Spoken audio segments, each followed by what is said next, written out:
கல்வி பொதுத்தராதர சாதாரண தர பரீட்சை இன்று ஆரம்பமாகியது.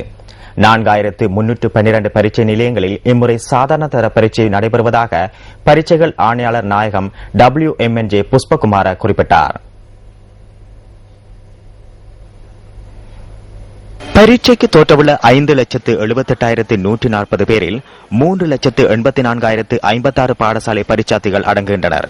இதேவேளை பரீட்சை மேற்பார்வை மற்றும் விடைத்தாள் திருத்த பணிகளுக்காக 76,000 மேற்பார்வையாளர்கள் ஈடுபடுத்தப்பட உள்ளதாக பரீட்சைகள் ஆணையாளர் நாயகம் தெரிவித்தார். மட்டக்களப்பு மாவட்டத்தில் பாடசாலைகள் ஊடாக 8,500 மாணவர்களும் 10,500 தனிப்பட்ட பரீட்சார்த்திகளும் பரீட்சைக்கு தோற்றுகின்றனர். இந்த மாவட்டத்தில் 126 பரீட்சை நிலையங்களும் 16 இணைப்பு நிலையங்களும் அமைக்கப்பட்டுள்ளது.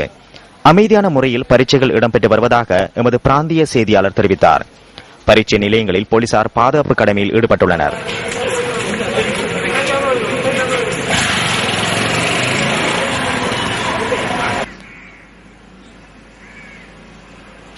திருகோணமலை மாவட்டத்தில் கல்வி பொதுத்தராதர சாதாரண தர பரீட்சை அமைதியான முறையில் நடைபெற்று வருகின்றது.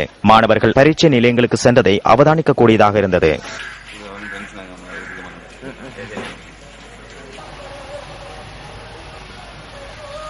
கடந்த சில நாட்களாக பெய்த மழை ஓய்ந்த நிலையில் மாணவர்கள் பரீட்சை நிலையங்களுக்கு வருகை தந்திருந்தனர்.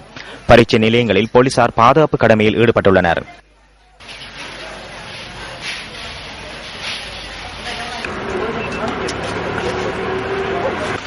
மலையகத்தில் ஹட்டன் நுவரெலியா பகுதி மாணவர்கள் இன்று காலை 8 மணியிலிருந்து பரீட்சை நிலையங்களுக்கு வருகை தந்திருந்தனர். ஹட்டன் கல்வி வலயத்துக்குட்பட்ட 69 பாடசாலைகளிலிருந்து 3,293 மாணவர்கள் பரீட்சைக்கு தோற்றுகின்றனர்.